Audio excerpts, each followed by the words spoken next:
প্রিয় শিক্ষার্থীরা, আসসালামু আলাইকুম। আশা করি সবাই ভালো আছো। আজকে চলে আসলাম আরেকটি নতুন পর্বে, অধ্যায় ৫ দশমিক ভগ্নাংশের অঙ্ক নিয়ে। তো আজকে আমি আলোচনা করব এই ৫ অধ্যায়ের 63 ও 64 পৃষ্ঠার অঙ্কগুলো নিয়ে। তো তোমরা ক্লাসটি অবশ্যই শেষ পর্যন্ত দেখবে, আমি তোমাদেরকে সহজ করে বুঝিয়ে দেওয়ার চেষ্টা করবো ইনশাআল্লাহ। তো আমরা পূর্বের অধ্যায়ে শিখেছিলাম সাধারণ ভগ্নাংশ, এবার আমরা শিখব দশমিক ভগ্নাংশ সম্পর্কে। তো সাধারণ ভগ্নাংশ শিখেছিলাম বা ভগ্নাংশ শিখেছিলাম যে কোনো কিছুর ভাঙা অংশকে ভগ্নাংশ বলে। এই দশমিক ভগ্নাংশটা কিন্তু অনেকটা সেই রকমই, অর্থাৎ কোনো কিছুর অংশকে বলছে দশমিক। অর্থাৎ আমরা যখন একটা সংখ্যা লিখি তখন যখন দশমিক দিয়ে সংখ্যাগুলো থাকে, যেমন এটা দশমিক দেওয়া আছে, আমরা এটাকে বলি পূর্ণ সংখ্যা। দশমিকের পরে যেটা অর্থাৎ এই বিন্দুর পরে যেটা থাকে সেটা হচ্ছে অংশ, অর্থাৎ সেটা হচ্ছে দশমিকের পরে অংশটাকে বলে অংশ, অর্থাৎ যে কোনো সংখ্যার কিছু অংশ। তো আমরা দেখবো এই প্রথম পৃষ্ঠা অঙ্কগুলো কি বলেছে। তো এখানে বলছে যে একটি পড়ার টেবিলের দৈর্ঘ্য 1 মিটার 30 সেন্টিমিটার, টেবিলটির দৈর্ঘ্য কত মিটার। তাহলে এখানে বলছে অঙ্ক যেহেতু এখানে করে দেওয়া আছে, আমি শুধু তোমাদেরকে বুঝিয়ে দেবো যে জিনিসগুলো কিভাবে হলো, ঠিক আছে। এখানে অনেক কিছু বোঝার আছে, তোমরা মনোযোগ দিয়ে দেখবে। তো একটি পড়ার টেবিলের দৈর্ঘ্য 1 মিটার 30 সেন্টিমিটার, টেবিলটির দৈর্ঘ্য কত মিটার। এখন টেবিলটির এখানে দৈর্ঘ্য বের করতে হবে। তো এখানে দেওয়া আছে যে 1 সেন্টিমিটার সমান এত মিটার। এটা কিভাবে হলো, হঠাৎ করে এভাবে পেয়ে গেলাম, এটার কিন্তু নিয়ম আছে, কিভাবে আসলো সেটাই তোমাদের আমি সহজ করে দেখাবো। যেমন দেখো, ওরা এখানে পেয়েছে যে 1 সেন্টিমিটার সমান এত মিটার, তাই কি না। তো আমরা আগে জানতে হবে যে 1 মিটার সমান কত সেন্টিমিটার। তো আমরা জানি 1 মিটার সমান 100 সেন্টিমিটার, ঠিক আছে না। 1 মিটার সমান 100 সেন্টিমিটার, কিন্তু আমরা এখন বের করব কি, মিটার বের করব। তাহলে 1 মিটার সমান যদি 100 সেন্টিমিটার হয়, তাহলে আমরা লিখব যে 100 সেন্টিমিটার সমান কি, তাহলে 1 মিটার, 100 সেন্টিমিটার সমান 1 মিটার। তাহলে আমরা কি এখন বের করছি, এখানে 1 সেন্টিমিটার বের করছি। তাহলে 1 সেন্টিমিটার সমান কি হবে, কম না বেশি। অকিক নিয়ম আমরা জানি, যখন কমবে তখন কি করতে হয়, ভাগ। তাহলে আমরা ভাগ করবো, অর্থাৎ 1 থাকবে উপরে, 100 থাকবে নিচে। এই যে এই সংখ্যাটাই ওরা ডাইরেক্ট এখানে নিয়ে এনেছে যে 1 সেন্টিমিটার সমান এত মিটার, অর্থাৎ 1 সেন্টিমিটার হচ্ছে মিটারের কিছু অংশ। কত অংশ, 100 ভাগের অংশ। অর্থাৎ এই যে 100 সেন্টিমিটার যেহেতু 1 মিটার, সেহেতু 100 ভাগের হচ্ছে 1 ভাগ, অর্থাৎ এই 1 সেন্টিমিটার সমান হচ্ছে এত মিটার। দেখো 100 ভাগের এত ভাগ। তাহলে এখন যদি 1 সেন্টিমিটার সমান এত মিটার হয়, তাহলে 30 সেন্টিমিটার সমান কত হবে। তাহলে উপরে যাবে 1 গুণিত 30 আর নিচে হচ্ছে তোমার 100। এই জিনিসটা ওরা এখানে দেখিয়েছে ভাবে, ঠিক আছে, এই লাইনটা ওরা দেখায়নি। তাহলে এখন নর্মালি যদি আমরা এখন এটা গুণ ভাগ করি, তাহলে উপরে 30 আর নিচে 100 থাকছে, যেটাই যে ওরা লিখেছে। তো এখন দেখো বলছে 14 শ্রেণীতে আমরা জেনেছি এত অংশ বা 1 দশমাংশ। তো এগুলোর কিছু নিয়ম আছে, আমরা একক, দশক, শতক, হাজার এভাবে পড়েছি না। এই দশমিকের পরও লিখার ফ্যাসিলিটি আছে যে কোনটাকে কি বলে। যেমন এই যে এটাকে বলে তোমার দশমাংশ, এটা আমরা জানি এককের ঘর। এদিকে যখন আমরা বাম দিকে আসি তখন একক, দশক, শতক বলে, কিন্তু দশমিকের পরের অংশগুলোকে কি বলে, এটাকে বলে দশমাংশ। এটাকে বলে দশমাংশ, আর এটাকে বলে তোমার শতাংশ। অর্থাৎ এদিকে দশমাংশ থেকে যত যাবে তত বাড়বে, এটাকে বলে শতাংশ। আর এটাকে বলবে সহস্রাংশ, সহস্রাংশ, বুঝেছ। তাহলে দশমিকের পরের ঘরটাকে দশমাংশ, পরেরটাকে শতাংশ, এটাকে সহস্রাংশ বলে। অর্থাৎ হাজারের ভাগের 1 ভাগ, এটা দশমাংশ মানে 10 ভাগের 1 ভাগ। এখানে 4 আছে, 4 ভাগ হবে। এটা হচ্ছে শতাংশ মানে 100 ভাগের 1 ভাগ। এটা সহস্রাংশ মানে 1000 ভাগের 1 ভাগ। তাহলে এখানে কত বোঝাচ্ছে, এখানে 10 ভাগের 4 ভাগ আছে, এখানে শতাংশ মানে 100 ভাগের 5 ভাগ আছে, এখানে সহস্রাংশ মানে 1000 ভাগের 1000 ভাগের 3 ভাগ আছে, ঠিক আছে। এটা যদি আমরা ভগ্নাংশ লিখতাম তাহলে তোমার ভগ্নাংশটা এমন হতো, এই যে দশমিকের জন্য 1, দশমিকের পরে 3 ঘর আছে, 3টা শূন্য। তাহলে দেখো এটা কত হচ্ছে 1000, তাহলে এটা হচ্ছে 1000 ভাগের 1 ভাগ। এটা হচ্ছে শতাংশ। যদি আমরা পর্যায়ক্রমে কমি তাহলে একটা করে ঘর যদি বাদ দিই, শূন্য একটা করে বাদ দিয়ে চলে যাবে, তাহলে দশমিকটা আমাদের সেভাবে আসবে, বুঝতে পারছো। তাহলে এমন হতো সাধারণ অংশ। তাহলে বুঝতে পারলাম, এটা হচ্ছে দশমাংশ, এটা শতাংশ, এটা হচ্ছে সহস্রাংশ। তো এখানে হচ্ছে 14 শ্রেণীতে আমরা জেনেছি এত বা এই যে 10 ভাগের 1 ভাগ মানে এত, অর্থাৎ এখানে দেওয়া আছে 1 দশমাংশ। এটা হচ্ছে 10 ভাগের 1 ভাগ, তাই 1 দশমাংশ। এখন এখানে দেখো, এখানে দেওয়া আছে, দেখো লম্বা লম্বা করে এখানে 10টি ঘর আছে, তাতে একটা ঘর রং করা আছে। এখানে আমার যদি আমরা গণি 1 2 3 4 5 6 7 8 9 10, 1 2 3 4 5 6 7 8 9 10, অর্থাৎ এখানে 100টা ঘর আছে। তাহলে এখানে যদি 10টা ঘরের মধ্যে একটা ঘর রং করা থাকে, তাহলে এটা কত ভাগের মধ্যে এক ভাগ রং করা আছে? 10 ভাগের মধ্যে না? 10 ভাগের মধ্যে এক ভাগ রং করা আছে। আর এটাকে যদি আমরা এখন দশমিক ভগ্নাংশে প্রকাশ করতে যাই, তাহলে এখানে যত শূন্য থাকবে তত ঘর আগে দশমিক দিবা। তো এখানে দশমিক কোন নাই, তাহলে কোথায় ধরা হবে? এই যে এখানে ধরবা দশমিক। একটা পূর্ণ সংখ্যার সবসময় এখানে কিন্তু দশমিক ধরতে হয়, ঠিক আছে? তোমরা কিন্তু এটা মনে রাখবা, যত অঙ্ক আছে এভাবে করবা। একটা পূর্ণ সংখ্যার এখানে দশমিক ধরে, তাহলে এখন একটা শূন্য আছে, আমরা এক ঘর বাম দিকে সরে আসবো। যখন কোনো সংখ্যা শূন্য থাকবে একের পরে, আমরা ভাগ করলে দশমিকটা বাম পাশে সরে আসবে, গুণ করলে ডান পাশে সরে আসবে, ঠিক আছে? এটা অবশ্যই তোমরা শেষ পর্যন্ত এই অধ্যায়ের মনে রাখবা। তাহলে এখানে দেখো যে এখানে তাহলে এক ঘর আছে, এই দশমিকটা এখানে দিলে তাহলে কত হবে? 0.1। বুঝতে পারছো? কারণ দশমিকের পরে একটা শূন্য নিতে হয়, তাহলে 0.1। কারণ এটা যদি আমরা লিখতাম 0.1 হতো, তাহলে 0.1, দশমিকের আগে একটা করে শূন্য নিতে হয়, ঠিক আছে? নাড়লেও হয়, নেওয়াটা ভালো, যেহেতু বই দিয়ে দেখাচ্ছে। তাহলে এটা বুঝলাম আমরা 10 ভাগের 1 ভাগ। এখানে আছে টোটাল 100টা ঘর, আর একটাই ঘর রং করা আছে। এবার তোমরাই বলো যে কত ভাগের মধ্যে এই একটা ঘর রং করা আছে? 100টা ঘরের মধ্যে একটা ঘর রং করা আছে, মানে 100 ভাগের কত ভাগ? 1 ভাগ। তাহলে 100 ভাগের 1 ভাগ যদি হয় তাহলে কেমন হবে? এমন হবে। আর দশমিক যদি দিই তাহলে শতাংশ। শতাংশ লিখতে গেলে আমাদের কি লাগে? 1 দিয়ে একটা শূন্য, তারপর দশমিক, তারপর একটা শূন্য নিলাম, তাহলে দেখো যে দশমাংশ শতাংশ হলো। এটা এখানে দেখিয়েছে যে তাহলে দেখো এত সমান এত বা 1 শতাংশ, অর্থাৎ এই ঘরটা বুঝাচ্ছে। আমি যে এখানে দেখালাম এই ঘরটা এখানে বুঝাচ্ছে যে 100 ভাগের 1 ভাগ, অর্থাৎ এত 0.01 বা 1 শতাংশ, অর্থাৎ 30 সেন্টিমিটার। অর্থাৎ এই যে এখানে 30 সেন্টিমিটার দেখতে পাচ্ছ, এটা হচ্ছে 30 সেন্টিমিটার সমান আমরা কি লিখতে পারি? এটা লিখতে পারি। কারণ কি 30 সেন্টিমিটার মানে কি?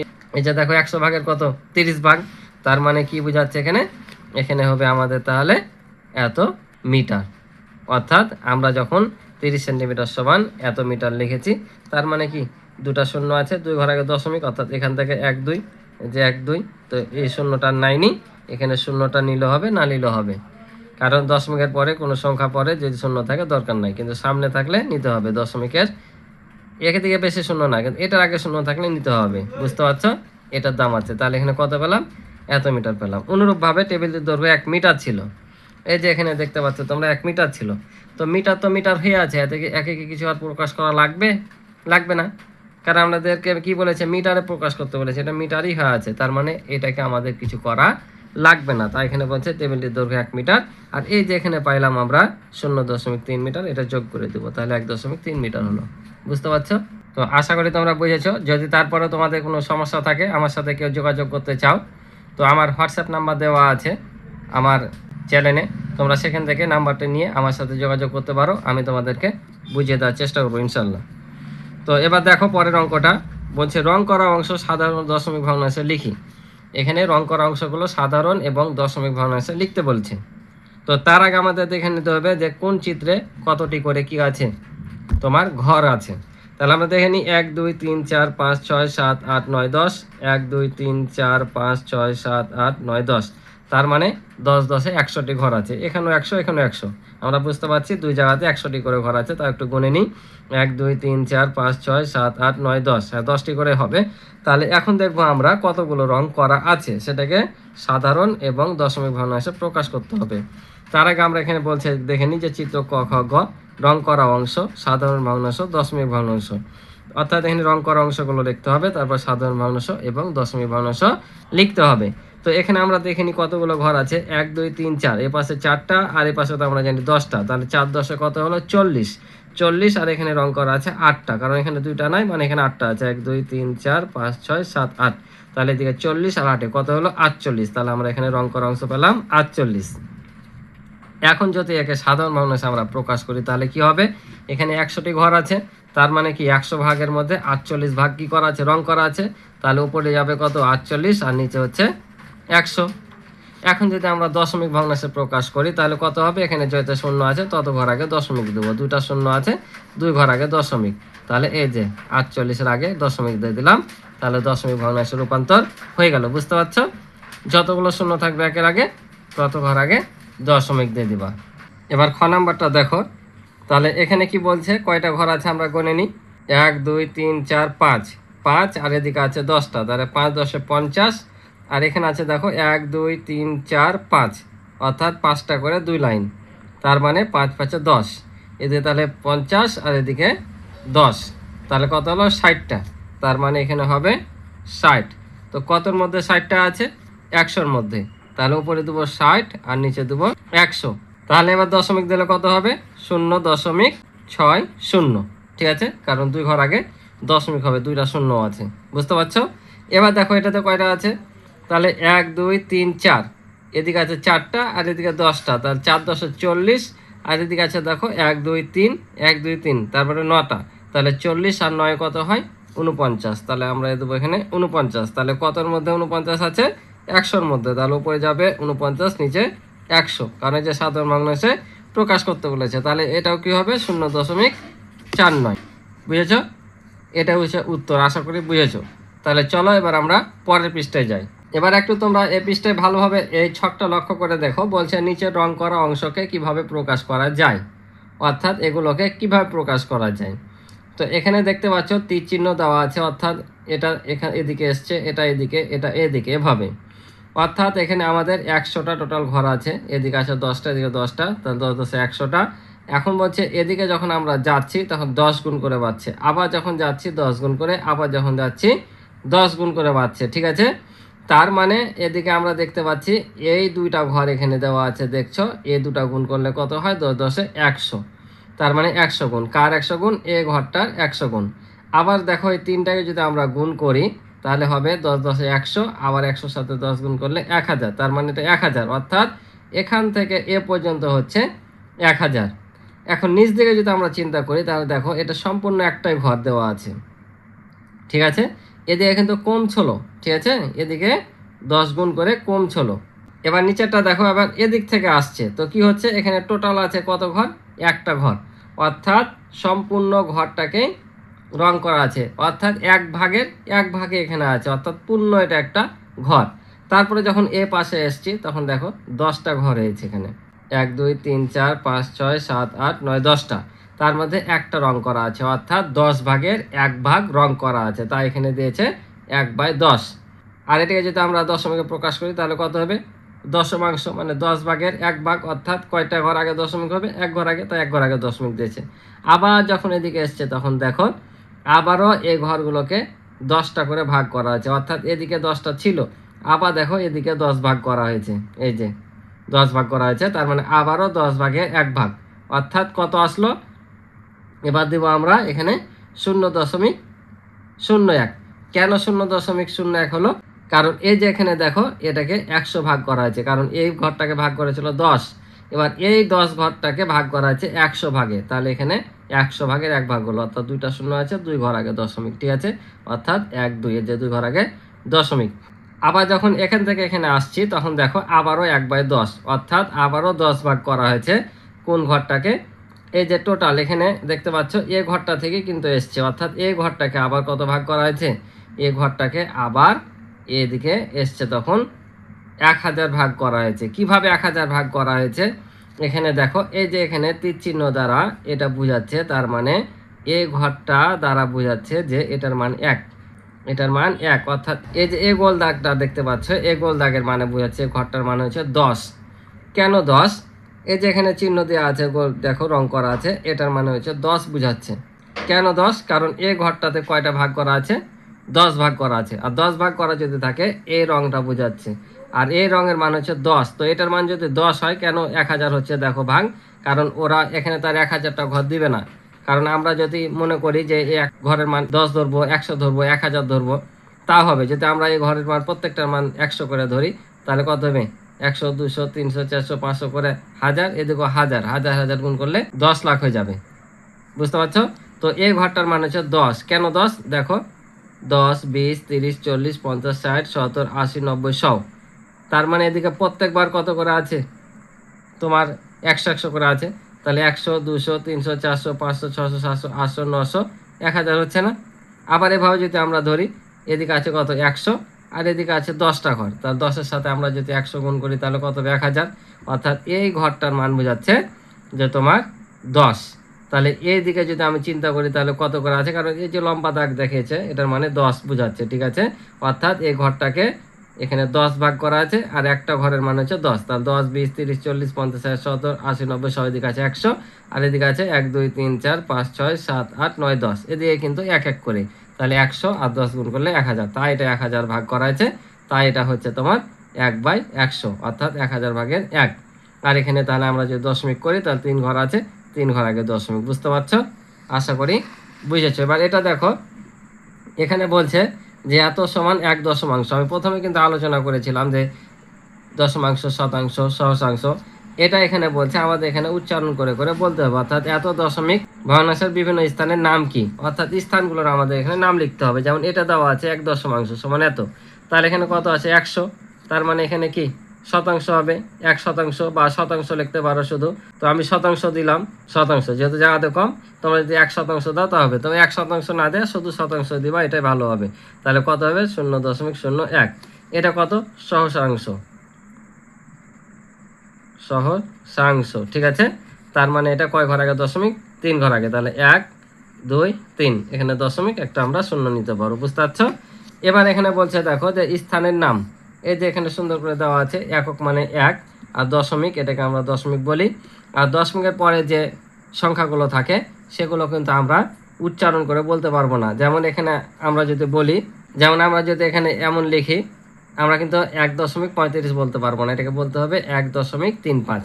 এই জিনিসটা এখানে বুঝেছে যে এখানে 1 দশমিক, এটার অর্থ হচ্ছে 2 3 5, এভাবে আমাদের উচ্চারণ করতে হবে যে 1.235, বুঝতে পারছো? এবার দেখো এই অঙ্কটা কি বলছে, ভালোভাবে দেখো। বলছে মিতুর বাবা বাজার থেকে 250 গ্রাম আদা, 100 গ্রাম জিরা, 500 গ্রাম পেঁয়াজ এবং 375 গ্রাম রসুন কিনে আনলেন। তিনি বাজার থেকে কত কেজি জিনিস ক্রয় করলেন? এই জিনিসগুলো কিন্তু সব যোগ করতে হবে, কিন্তু কিসে উত্তর চেয়েছে আমাদের এখানে, কেজিতে চেয়েছে। অর্থাৎ এখানে যে গ্রামগুলো আছে সবগুলো আমাদের কি করতে হবে, কেজিতে রূপান্তর করতে হবে। তো আমরা নর্মালি জানি যে 1000 গ্রামে হয় 1 কেজি, 1000 গ্রামে 1 কেজি। তাহলে আমরা যদি কেজি বানাতে যাই এই গ্রামগুলোকে, তাহলে এগুলোকে সবগুলোকে 1000 দ্বারা কি করতে হবে, ভাগ করতে হবে। আর 1000 দ্বারা ভাগ করা মানে হাজারের কয়টা শূন্য, 3টা শূন্য, তাহলে প্রত্যেকটার কয় ঘর আগে দশমিক হবে, 3 ঘর আগে দশমিক হবে, যেহেতু 3টা শূন্য আছে। তাই বলছে তিনি ক্রয় করলেন 250 গ্রাম যোগ 100 গ্রাম যোগ 500 গ্রাম যোগ 375 গ্রাম। এখানে যা যা কিনেছে শুধু গ্রামগুলো লিখেছে, নামগুলো লেখেনি, ঠিক আছে। যে মোট পেয়েছে 1275 গ্রাম পেয়েছে। এখন আমরা জানি 1 গ্রাম সমান এত কেজি। কেন এত কেজি লিখলো, কারণ 1000 গ্রামে হয় 1 কেজি। আমরা যদি এটাকে গ্রাম 1 গ্রাম করতে যাই তাহলে কিন্তু তোমার চলে আসবে 0.001। কারণ আমি যদি তোমাদের একটু এভাবে বুঝাই যে আমরা কেজি বের করব এখানে, তো আমরা জানি যে 1000 গ্রামে হচ্ছে 1000 গ্রাম সমান হচ্ছে 1 কেজি, তাই কি না? তাহলে অতএব 1 গ্রাম সমান কত কেজি, 1/1000। অতএব আবার কত আমরা বের করব, মনে করো যে এখানে এটা বের করছি যে আমরা এই 1225-এর, তাহলে এবার দেখো কত হবে, উপরে 1 গুণিত 1225 আর নিচে হবে এই যে 1000। তাহলে দেখো আমরা যদি প্রথম চিন্তা করি যে 1 গ্রাম সমান কত কেজি, তাহলে এটা আসছে না, এই যে এটা লেগেছে 1 গ্রাম সমান এত কেজি, ঠিক আছে। আর এত কেজি মানে যে আমি বললাম যে 0.001, এই যে 3টা দশমিক আছে, 3 ঘর আগে দশমিক বা 1 সহস্রাংশ। তাহলে এত গ্রামে কত কেজি হবে, এখানে ভাগ করে দিয়েছে যে আমরা 1000 গ্রামে 1 কেজি পাই, তাই এটাকে ভাগ করে নিয়েছে আর গ্রামটাকে পাশে রেখেছে। তাহলে 1000কে 1000 দিয়ে ভাগ করলে কত হবে, অর্থাৎ 1000 গ্রামকে আমি এখানে ভাগ করেছি, এটা না দিয়ে যদি আমি এখানে 1000 দিতাম তাহলে কি হতো, এই 1000টা যেত উপরে আর এই 1000টা নিচে আসতো। তাহলে 1000 1000 দিয়ে ভাগ করলে কত, 1 কেজি পাইতাম, তাই এখানে 1 কেজি পেয়েছে, ঠিক আছে। আর এই গ্রামটাকে 1000 দিয়ে ভাগ করেছে। আমি যদি এখানে 225 লিখতাম তাহলে কত হতো, উপরে 225 যেত আর এই 1000টা নিচে আসতো, তাহলে এমন আসতো না। তাহলে 1 2 3 ঘর আগে দশমিক, তাহলে 3 ঘর আগে দশমিক পাইতাম, এই যে 3 ঘর আগে দশমিক পেয়েছি আর এখানে 1 কেজি পাইলাম। টোটাল এই দুটা যোগ করলে আমরা কত পেলাম, 1.225 কেজি, বুঝেছো? এই যে আমি প্রথমে যেটা লিখলাম, এখন এটা যদি আমরা দশমিক করি এই সংখ্যাটাকে, তাহলে কি হবে দেখো, এখানে কত ঘর শূন্য আছে, 3টা, তাহলে 3 ঘর আগে যদি দশমিক দিই তাহলে 1 2 3, অর্থাৎ কত আসে 1.225, বুঝতে পারছো? তাহলে আমাদের এখানে হবে 1.225। এই ওরা পেয়েছে 1.225। ওরা এভাবে করে রেখেছে, তাই আমি এভাবে বুঝালাম। যখন আমি ভিতরে আরও অঙ্কে যাব লিখিত অঙ্কে, তখন আমি আমার মতো করে আরও তোমাদেরকে সহজ করে বুঝিয়ে দেবো, ঠিক আছে? তো আজকে এ পর্যন্ত ছিল অঙ্ক। আশা করি তোমরা বুঝেছো। ক্লাসটি ভালো লাগলে অবশ্যই চ্যানেলটি সাবস্ক্রাইব করে আমার পাশে থাকবে, এবং ভিডিও ভালো লাগলে অবশ্যই ভিডিও শেষে লাইক কমেন্ট করে তোমাদের মতামতগুলো জানাবে। আর ইতিপূর্বে যারা চ্যানেলটি সাবস্ক্রাইব করে রেখেছো তাদেরকে অসংখ্য ধন্যবাদ। তো দেখা হবে পরবর্তী নতুন পর্বে। আল্লাহ হাফেজ।